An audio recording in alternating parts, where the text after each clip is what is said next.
अभी हमने प्रतिस्थापन विधि से दो चरों वाले रैखिक समीकरण को हल करना देखा। अब यहाँ पर हम विलोपन विधि से दो चरों वाले रैखिक समीकरण को हल करना देखेंगे। तो विलोपन विधि में क्या होता है, यहाँ पर जो दो समीकरण दिया रहता है उसको या तो कभी जोड़कर या कभी घटाकर हम उसमें से एक चर को विलोपित कर देते हैं, इसलिए इसका नाम पड़ा है विलोपन विधि। तो आइए देखते हैं, एक प्रश्न लेते हैं। 11वां प्रश्न है प्रश्नावली 2 का। 5 वर्ष पूर्व मेरी आयु मेरे पुत्र की आयु की दुगुनी थी। 10 वर्ष पश्चात मेरी आयु मेरे पुत्र की आयु की दोगुनी हो जाएगी। मेरी तथा मेरे पुत्र की वर्तमान आयु ज्ञात कीजिए। ये कथन दिया हुआ है। इस कथन से हम सबसे पहले समीकरण बनाएंगे और उसके बाद उन समीकरण को हल करेंगे, वो भी विलोपन विधि से। तो यहाँ पर ये हल हमको ज्ञात क्या करना है उसको पहले देखेंगे। पहले प्रश्न को अच्छे से पढ़ के समझना है हमको। उसके बाद यहाँ पर देखो कि हमको ज्ञात क्या करना है, तो मेरी तथा मेरे पुत्र की वर्तमान आयु ज्ञात करना है। तो ये हम इसको मान लेंगे, माना कि मेरी वर्तमान आयु x मान लेते हैं, x वर्ष, तथा मेरे पुत्र की वर्तमान आयु y वर्ष। अब यहां पर हम वर्तमान आयु मान लिए दोनों का, पिता और पुत्र का। अब यहां पर हमको क्या करना है, प्रश्न को देखो। 5 वर्ष पूर्व यानी 5 साल पहले, अगर किसी का आयु अभी के समय में 10 साल है तो 5 साल पहले कितना होगा, तो 5 साल होगा। 10 में 5 कम कर देंगे, तो यहां पर हम 5 वर्ष पूर्व, तो 5 वर्ष पूर्व ये हो जाएगा x मेरी आयु x माइनस 5 वर्ष, और मेरे पुत्र की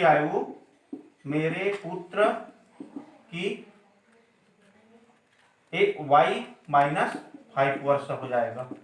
अब कंडीशन क्या कह रहा है प्रश्न में, मेरे पुत्र की आयु की तिगुनी थी, मतलब पुत्र की जो आयु है वो तिगुनी है। ये प्रश्न अनुसार, प्रश्न जैसा कह रहा है उस प्रश्न के अनुसार हम इसको लिखेंगे। तो प्रश्न के अनुसार क्या हो जाएगा, यहाँ पर y माइनस 5 पुत्र का आयु है, इसका 3 गुना, तो 3 से इसको गुणा कर दिए, तो क्या मिलेगा, मेरी आयु के बराबर होगा। तो मेरी आयु कितना, x माइनस 5 हो जाएगा। अब इसको थोड़ा सा आगे और हल कर ले, तो ये होगा x माइनस 5 इक्वल, ये गुणा कर दिया, तो यहाँ पर 3 का दोनों के साथ गुणा होगा, ये 3y माइनस 15 होगा। अब चर को एक तरफ पक्षांतर कर देते हैं, तो x minus 3y equal minus 15, और इसको उधर पक्षांतर करेंगे माइनस 5 में, क्या हो जाएगा ये प्लस 5। तो ये आएगा x माइनस 3y इक्वल, एक माइनस एक प्लस घटेगा, माइनस वाला बड़ा है तो माइनस 10 हो जाएगा। ये समीकरण 1 बन गया। अब फिर आगे कथन और दिया है 10 वर्ष पश्चात, तो 10 वर्ष पश्चात, यहां पर 10 वर्ष पश्चात ले लेते हैं। 10 वर्ष पश्चात क्या होगा, मतलब अभी यदि किसी का आयु 10 साल है तो और आगे 10 साल पश्चात क्या हो जाएगा, तो 10 उसमें जुड़ जाएगा, 20 साल होगा। तो यहाँ पर मेरी आयु कितना हो जाएगा, मेरी आयु x, वर्तमान आयु x है, तो 10 साल पश्चात इसमें 10 जोड़ देंगे वर्ष, और पुत्र की आयु कितना होगा, तो ये होगा y प्लस 10 वर्ष।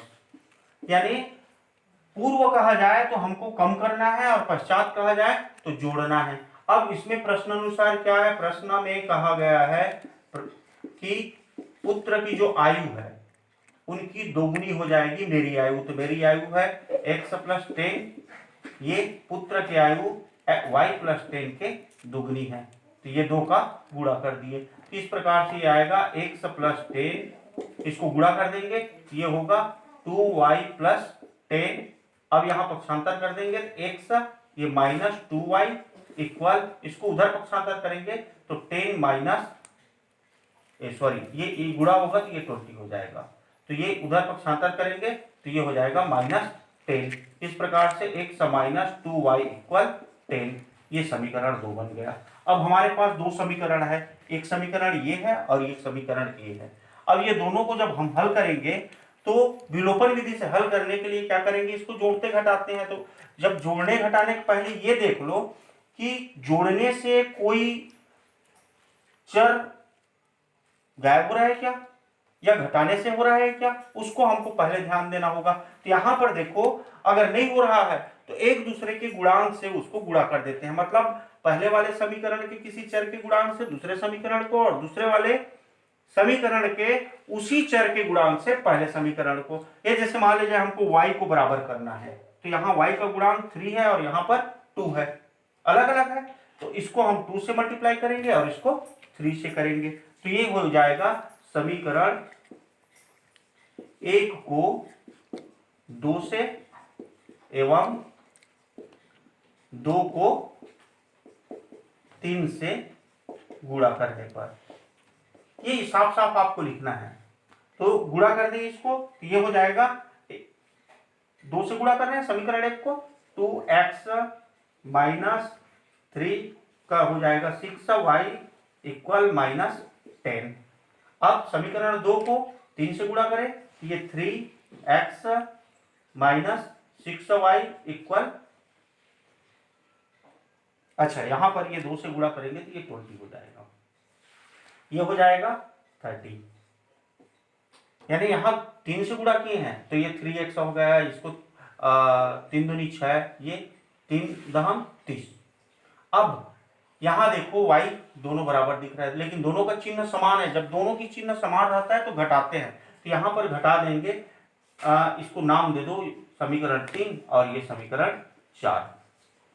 समीकरण 4 से 3 को घटाने पर, समीकरण 4 से 3 को घटाने पर क्या हो जाएगा, घटाएंगे तो 3x में से 2x को घटाएंगे तो ये आ जाएगा 1x यानी x, और ये इससे इसको घटाएंगे तो 0 हो जाएगा।